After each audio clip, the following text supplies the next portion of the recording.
Hello বন্ধুরা, আবারও একটা নতুন ভিডিও নিয়ে আমি আপনাদের কাছে চলে এসেছি। আজকে সরস্বতী পুজো, সকল বঙ্গবাসীকে জানাই সরস্বতী পুজোর শুভেচ্ছা। আজকে যেখানে যেখানে আমরা প্রতিমা এবং মণ্ডপ দর্শনে যাব, সম্পূর্ণটাই ভিডিওর মাধ্যমে তুলে ধরবো। এই ভিডিওটি সম্পূর্ণ তথ্যে ভরা হবে, সম্পূর্ণ ভিডিওটা স্কিপ না করে দেখতে থাকুন।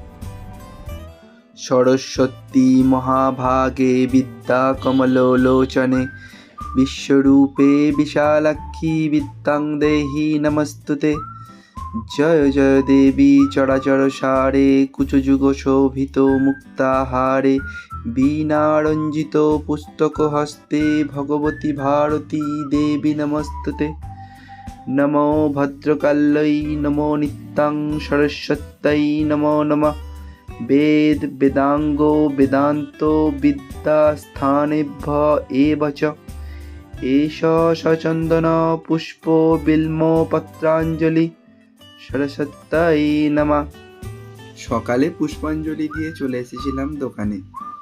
দুপুরের পর বন্ধুদের আবদারে সকল বন্ধুকে নিয়ে বেরিয়ে পড়লাম ঠাকুর দেখতে। সকাল থেকেই বাগদেবীর আরাধনায় মেতে উঠেছেন সকলে। বিদ্যা বুদ্ধি সুশিক্ষা লাভের জন্য সরস্বতী পুজো করা হয়। শাস্ত্র মতে সকলের মনে জ্ঞানের আলো জাগ্রত করতে দেবীর আবির্ভাব। দেবী সরস্বতী হলেন হিন্দু ধর্মে জ্ঞান, সঙ্গীত, শিল্পকলা, বাক্য, প্রজ্ঞা ও বিদ্যার্জনের দেবী। সরস্বতী, লক্ষ্মী ও পার্বতী হিন্দু ধর্মে ত্রিদেবী নামে পরিচিত। দেবী রূপে সরস্বতীর প্রথম উল্লেখ পাওয়া যায় ঋগ্বেদে। বৈদিক যুগ থেকে শুরু করে আধুনিক যুগ পর্যন্ত হিন্দু ধর্মে তিনি একজন গুরুত্বপূর্ণ দেবীর স্থান অধিকার করে রয়েছেন। এই দেবী সরস্বতী শারদা, ইলা, শতরূপা, মহাশ্বেতা, বীণাপাণি, বীণাবাদিনী, ভারতী, বাণী, বাগদেবী নামেও পরিচিত। সরস্বতী পুজো বসন্ত পঞ্চমী নামেও পরিচিত। এই দিনটি বসন্ত উৎসবের সূচনা করে। এই উৎসব মাঘ মাসের শেষে অনুষ্ঠিত হয়। কথিত আছে এই দিনে ব্রহ্মা মহাবিশ্ব সৃষ্টি করেছিলেন। বসন্তের আগমনে আসে বসন্ত পঞ্চমীর উৎসব। বেশিরভাগ পূর্ব ভারতে, বিশেষ করে পশ্চিমবঙ্গে এটি সরস্বতী পূজা হিসেবে পালিত হয়। সরস্বতী পুজো এলেই মনে পড়ে ছোটবেলার স্মৃতিমাখা সরস্বতী পুজোর দধিকর্মা। পঞ্চমী শেষ করে ষষ্ঠীর সকালে দধিকর্মা অমৃতের সমান। যে কোনো পুজোর বিসর্জনের আগেই দধিকর্মা বানানো হলেও সরস্বতী পুজোয় এই গুরুত্ব আলাদা। দেবীর আরাধনা শেষে খই, দই, বাতাসা, সন্দেশ সহযোগে দধিকর্মা না থাকলে পুজো থেকে যায় অসম্পূর্ণ। উত্তর ভারতে, বিশেষ করে পাঞ্জাবে বসন্ত পঞ্চমী ঘুড়ি উৎসব হিসেবে পালিত হয়। বিদ্যার দেবী সরস্বতী সম্পর্কে এবং ওনার পূজার্চনা সম্পর্কে জানতে জানতে আপনারা ইতিমধ্যেই দুটি প্রতিমা এবং মণ্ডপ দেখে ফেলেছেন। চলুন পরবর্তী মণ্ডপে প্রবেশ করা যাক। অনেকের মুখেই শুনতে পাওয়া যায় রূপে লক্ষ্মী, গুণে সরস্বতী। এমন কথা আপনারাও নিশ্চয়ই শুনেছেন। তবে এক্ষেত্রে কিন্তু দেবী সরস্বতী নিজেই রূপে গুণে সব দিক থেকে অদ্বিতীয়া। বিদ্যা, বুদ্ধি ও জ্ঞান সব কিছুতেই তিনি সত্য গুণময়ী। তাছাড়া বাকশক্তির প্রতীক হিসেবে বাগদেবী নামে তিনি পরিচিত। ঋগ্বেদে দেবী সরস্বতীকে নদীর রূপে কল্পনা করা হয়েছে, যিনি প্রবাহমান কর্মের দ্বারা বিশালতার অনন্ত সমুদ্রে মিলিত হয়েছেন। সঙ্গীত শিল্প এবং বিদ্যার দেবী হিসেবে তার এক হাতে পুস্তক অথবা বই আর এক হাতে বীণা থাকে। আমাদের বাংলায় সরস্বতী পুজোয় আমরা দেবীর দুটো হাত ও রাজহাঁসের পিঠে বসে আছে এমন মূর্তি দেখতে পাই। রাজহংস হলো জলে এবং স্থলে এবং অন্তরিক্ষে, অর্থাৎ সব জায়গাতেই হাঁসের গতি সমান। তেমনি জ্ঞান ও দক্ষতার গতি সব জায়গাতেই সমানভাবে প্রকাশ পায়। তাছাড়া জানা যায় যে একমাত্র রাজহাঁস জল ও দুধের পার্থক্য করতে পারে, অর্থাৎ দুধে জল মিশিয়ে দিলে তার মধ্যে দুধ ও ও জলকে আলাদা করে দিতে পারে।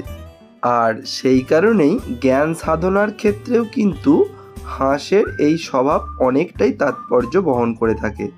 সেক্ষেত্রে ভালো জ্ঞান গ্রহণ করা হোক আর খারাপ কিছু বর্জন করা হোক।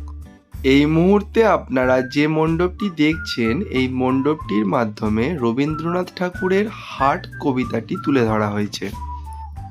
কুমোর পাড়ার গরুর গাড়ি, বোঝাই করা কলসি হাঁড়ি, গাড়ি চালায় বংশী বদন, সঙ্গে যে যায় ভাগ্নে মদন।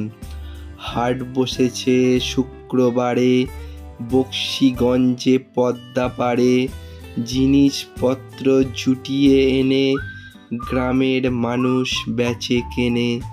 উচ্ছে বেগুন পটল মূলো, বেতের বোনা ধামা কুলো, সর্ষে ছোলা ময়দা আটা, শীতের র্যাপার নকশা কাটা, ঝাঁঝরি করা বেরি হাতা, শহর থেকে সস্তা ছাতা, কলসি ভরা এখো গুড়ে, মাছি যত বেড়ায় উড়ে, খড়ের আঁটি নৌকা বেয়ে আনলো ঘাটে চাষির মেয়ে। অন্ধকানাই পথের পরে, গান শুনিয়ে ভিক্ষে করে, পাড়ার ছেলে স্নানের ঘাটে, জল ছিটিয়ে সাঁতার কাটে। হাট কবিতায় সকাল ও রাত্রির বিপরীত যে দুইটি দিক ফুটে উঠেছে, তার মাধ্যমে হাটের বিশিষ্ট চরিত্রটি প্রকাশিত হয়েছে। দিনের বেলায় অগণিত ক্রেতা বিক্রেতার ভিড়ে, বেচা কেনা ও দরাদরির হট্টগোলে এবং মানুষের নিরবিচ্ছিন্ন ও নিয়মিত যাতায়াতে হাট থাকে সরগরম।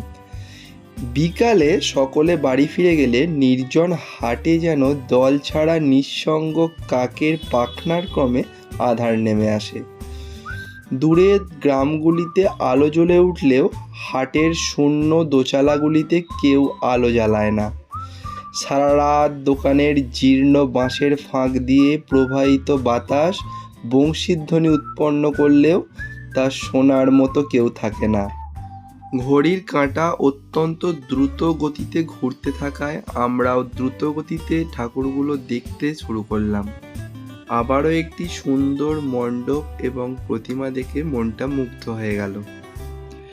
এদিন কিন্তু সাজসজ্জা সম্পন্ন করে কোনো বিদ্যার্থী ঘরে বসে থাকেন না। এই পূজা কখনোই কেউ ফাঁকি দিয়ে অন্য কোনো কাজে ব্যস্ত থাকেন না। জ্ঞানচর্চার উৎসব সরস্বতী পূজা। শীতের আমেজে এই উৎসব বাঙালির মনে মনে আনন্দের ঢেউ দুলিয়ে যায়। এবার আমরা যে প্যান্ডেলে প্রবেশ করছি, এই প্যান্ডেলের সবুজ রঙটি দেখে আমাদের ছোটোবেলায় এই সরস্বতী পুজোর দিনে কুল খাবার কথা মনে পড়ে গেল। এই মাঘ মাসের সবচেয়ে বেশি জনপ্রিয় ফল হলো কুল। তবুও মনের দৃঢ় বিশ্বাস থেকে ছোটরা কখনোই সরস্বতী পূজার আগে সেই কুল দাঁতেও কাটে না। যেহেতু সরস্বতী বিদ্যার দেবী, সেই কারণে দেবীকে প্রসাদ হিসেবে এই ফল অর্পণ করার আগে খাওয়া কোনোভাবেই যাবে না। এই বিশ্বাস প্রাচীনকাল থেকে আজও বিরাজমান। প্রতিটি বিদ্যালয় এবং শিক্ষা প্রতিষ্ঠানে সরস্বতী পূজা হয়ে আসছে অনেক দিন আগে থেকেই। আবার এখন অনেকেই নিজের বাড়িতেও পূজা করে থাকেন। ঊনবিংশ শতাব্দীর মাঝের দিকে সরস্বতী দেবী একজন মেয়ে হয়েও সমাজের মেয়েরা অঞ্জলি দিতে পারত না।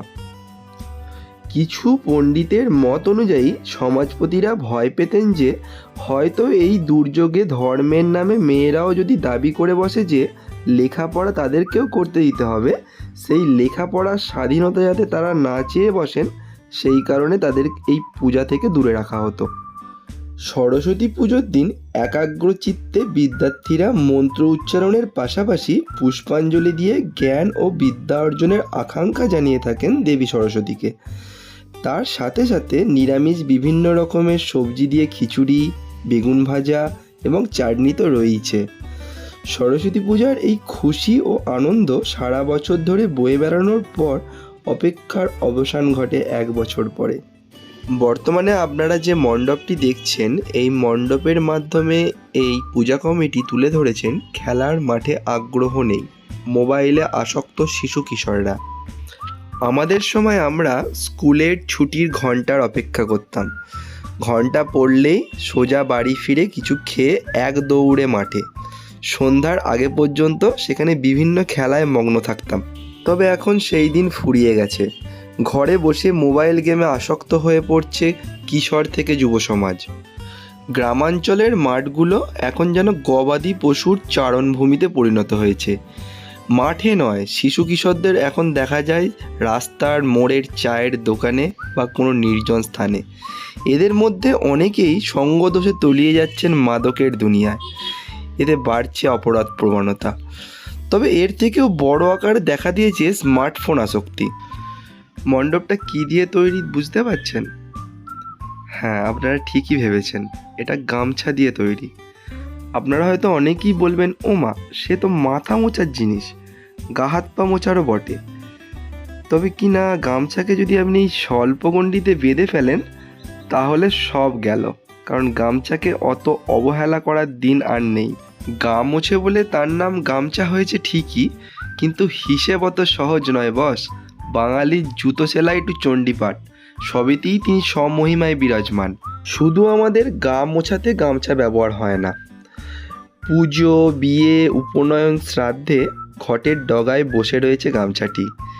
জেলে আবার গামছা দিয়ে কুচো মাছ ধরে, মুটের মাথায় গামছার বিড়ে।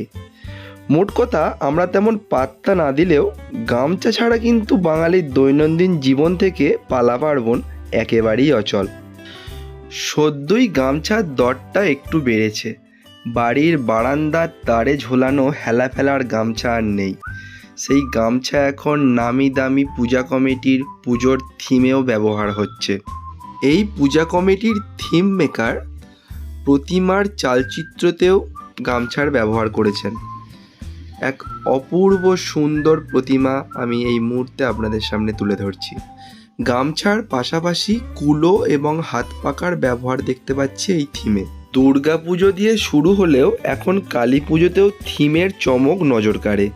তবে এবারে সরস্বতী পুজোতেও নানান জায়গায় দেখা যাচ্ছে থিমের চমক, আর তাতে শহরকে কার্যত টেক্কা দিচ্ছে গ্রাম। থিমের পাশাপাশি অতি সাধারণভাবেও রাস্তার দুই ধারে অনেক প্রতিমা এবং মণ্ডপ আমরা দেখতে পাচ্ছি। এই ভিডিওটির মাধ্যমে আমি আপনাদের সিঙ্গুরের আনন্দনগরের কিছু প্রতিমা এবং মণ্ডপ তুলে ধরলাম। কোন প্রতিমা এবং মণ্ডপটি আপনাদের ভালো লেগেছে কমেন্ট করে জানান। সম্পূর্ণ ভিডিওটি মনোযোগ সহকারে দেখার জন্য আপনাকে আন্তরিক ধন্যবাদ। ভিডিওটি ভালো লাগলে অবশ্যই একটি লাইক করবেন। ভিডিওর কোন অংশটি আপনাদের সবথেকে ভালো লেগেছে কমেন্ট করে জানাবেন। ভিডিওটি ভালো লাগলে বন্ধুদের মাঝে শেয়ার করবেন এবং এ ধরনের ভিডিও পেতে চ্যানেলটি অতি অবশ্যই সাবস্ক্রাইব করে রাখবেন।